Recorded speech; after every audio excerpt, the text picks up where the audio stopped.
আসসালামু আলাইকুম। আপনারা সবাই কেমন আছেন? আশা করি ভালো আছেন।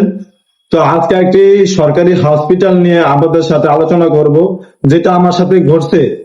এই কাজটি যাতে আপনাদের সাথে না ঘটে, আপনারা ভিডিওটা শেষ পর্যন্ত দেখবেন এবং আপনাদের কাছে অনুরোধ, এই ভিডিওটা যথাযথ চেষ্টা করবেন যে ভিডিওটা শেয়ার করার জন্য, সরকারের কাছে যেন এই ভিডিওটা পৌঁছায়। ঠিক আছে? তো যে হসপিটালের কথাটা বলতেছি, এটা হলো Mirpur 14 number dental hospital, Dhaka dental college. Mirpur 14 number dental hospital, Dhaka dental college. তো ওখানে গেছিলাম আমার ছোট ভাইকে নিয়ে এবং আমি নিজে গেছিলাম দাঁত দেখানোর জন্য। তো প্রথমে আমি টিকিট কাটি দুইটা টিকিট কাটি দুজনের জন্য। তো দুজনের জন্য টিকিট কাটার পরে আমাকে প্রথম বলে যে 103 নম্বর রুমে যেতে। ঠিক আছে, 103 নম্বর রুমে যেতে। পরে 103 নম্বর রুমে গেলাম। আমার দাঁত দেখলো, আমার ছোট ভাই দাঁত দেখলো। আমার ছোট ভাই একটু দাঁতে বেশি সমস্যা, তো আমার ছোট ভাই নিয়ে আগে বলি। ছোট ভাই দাঁতটা দেখে বলে যে এক্সরে করতে। পরে আমি এক্সরে কাগজ নিয়ে গেছি, আগে থেকেই আমি এক্সরে করায় রাখছি। পরে বলে যে 103 নম্বর থেকে বলে যে 202 গিয়ে দেখাতে। পরে রিপোর্ট নিয়ে আমার ছোট ভাইকে নিয়ে গেলাম 202 নম্বরে। তো ওখানে যাওয়ার পরে রিপোর্ট দেখার পরে বলে যে পাশের রুমে যান। পরে পাশের রুমে গেলাম, যাওয়ার পরে আবার রিপোর্ট দাঁত দেখার পরে একটা এই যে প্রেসক্রিপশন দিছে, একটা মানে নাম্বার লিখে দিছে, বলে যে ও রুমে যান, মানে আরেকটা রুমে পাঠাইছে। ঠিক আছে, আরেকটা রুমে পাঠানোর পরে ওখানে গিয়ে শিশু কলোনি আর কি, ওখানে গিয়েছিলাম। যাওয়ার পরে রিপোর্ট আমার ভাইকে দাঁত দেখার পরে ডিসেম্বর মাসের 20 তারিখে ডেট দিছে। তার দাঁত নাকি ওয়াশ করা লাগবে, দাঁতে একটু মানে বেশি সমস্যা, দাঁত মানে ফালানো লাগবে, কি আসা বিষয় এটা সঠিক মনে নেই, কিন্তু দাঁত মানে কি যেন একটা বসাবে মেডিসিন দিয়ে। তো ডিসেম্বরের 20 তারিখে ডেট দিছে। তো কথা হলো এখন চলে আগস্ট মাস। ঠিক আছে, এখন চলে আগস্ট মাস, ডেট দিছে ডিসেম্বর মাসের 20 তারিখে। তো একটা কথা চিন্তা করেন যে আমার সমস্যা হলো এই মাসে, আমার সমস্যা হলো আজকে, এইটা একদিন হয় বা 2 দিন হয় তাহলে মানা যায় না, একদিন 2 দিন পরে যায়। ঠিক আছে, ওকে আপনার ডেট দিছে ডিসেম্বর মাসের 20 তারিখে।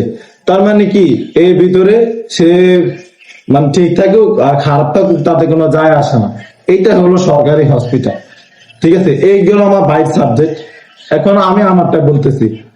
আমাকে প্রথমে পাঠিয়েছে 103 নম্বর রুমে। ঠিক আছে, তারপরে 3 নম্বর থেকে আমাকে আবার পাঠাইছে আপনার 305-এ। এই দেখেন, আমাকে পাঠাইছে তারপরে 305-এ। 305 থেকে পরে ওখানে আমি দেখাইছি যে আমার এই সমস্যা, আমার দাঁত তারপরে আবার পাঠাইছে আমাকে 203-এ। এই দেখেন, 203-এ পাঠাইছে। হ্যাঁ, 203-এ পাঠানোর পরে আমি আবার ওখানে গেলাম। আমার দাঁত সবকিছু দেখার পরে বলে যে আমার দাঁত ওয়াশ করা লাগবে। ঠিক আছে, আমার দাঁত ওয়াশ করা লাগবে। আমি ওয়াশে বলছি যে 203-এ যাইতে। পরে 203-এ গেছি। যার পরে দেখেন, আপনাকে আমি ভিডিও করে নিয়েছি পুরো মানে 203-এর পুরো মিশিং, যত মিশিং আছে সম্পূর্ণ মিশিং গুলা খালি। তারপরে আমাকে বলে যে নভেম্বর মাসের 20 তারিখে যেতে, 2 তারিখে যেতে। এই যে নভেম্বর মাসের 2 তারিখে আমার বলে দিছে যে নভেম্বর মাসের 2 তারিখে আমার যাইতে।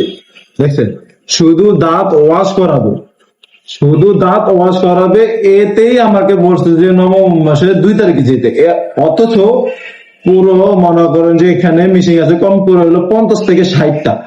এই মিশিং গুলা সম্পূর্ণ মিশিং গুলা খালি।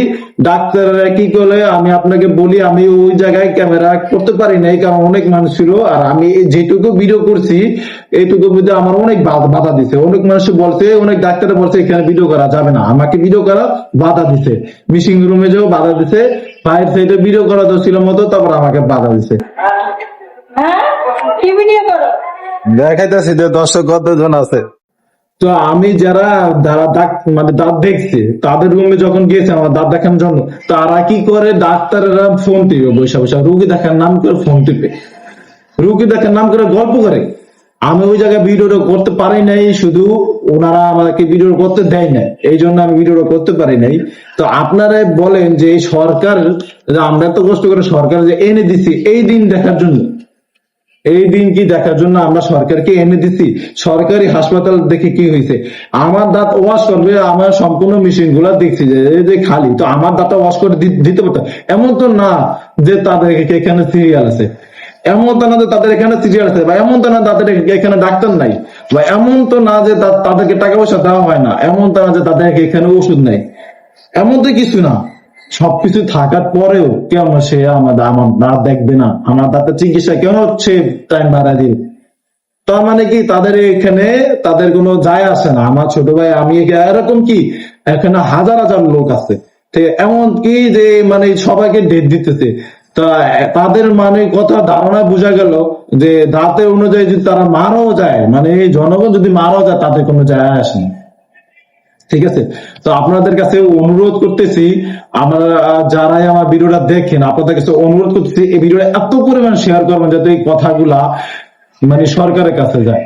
ঠিক আছে, সরকারের কাছে যায়, সরকার যত যথাযথ এই হসপিটালের, এরকম সরকারি কয়েকটা হসপিটাল আছে এরকম পর্যায়ে গেছে গা, যারা আমাদের প্রিসক্রিপশন দেখবে, যে রিপোর্ট দেখবে, সে রিপোর্ট করে আনছি, এই রিপোর্ট তারা দেখবে, তারা ফোন টিপে বসে বসে রিপোর্ট দেখার নাম করে তারা ফোন টিপবে। মানে কি বলবো, আমি ওই জায়গায় ভিডিও করতে পারিনি, আমাদেরকে ভিডিও করার জন্য বাধা দিতে। ঠিক আছে, আপনারা এত পরিমাণ যে শেয়ার করবেন ভিডিওটা, যত এই ভিডিওটা যত শেষ পর্যন্ত সরকারের কাছে যায়, সরকার, আমি আপনার কাছে বলতেছি মাননীয় প্রধানমন্ত্রী, আপনার কাছে যদি ভিডিওটা গিয়ে থাকে, তাহলে আপনার এই সরকারি হসপিটাল গুলো যথাযথ একটা পরিবর্তন নিয়ে আসেন। কারণ হাজার হাজার যাত্রীরা, হাজার হাজার জনগণ এখানে গিয়ে আপনার হসপিটাল আছে, এক রুম থেকে এক রুমে, এক রুমে থেকে এক রুমে, এক রুমে এক রুমে, এটা কেমন ধরনের আইন? এটা কোন ধরনের হসপিটাল? এটা কোন ধরনের সরকারি কাজ কর্মকর্তা? এটা কেমন তোর হসপিটালের মধ্যে পড়ে? আপনারা বলেন, আমি ঠিকানা দিয়ে দিতেছি, এটা কোন জায়গায় ভিডিও করে আনছি, ঠিক আপনার ভিডিওর মাধ্যমে দেখেন। আপনাদের কাছে অনুরোধ, এই ভিডিওটা যথাযথ শেয়ার করে দেন, সরকারের কাছে পৌঁছে দেন। তো সবাই সুস্থ থাকবেন, ভালো থাকবেন, আল্লাহ হাফেজ।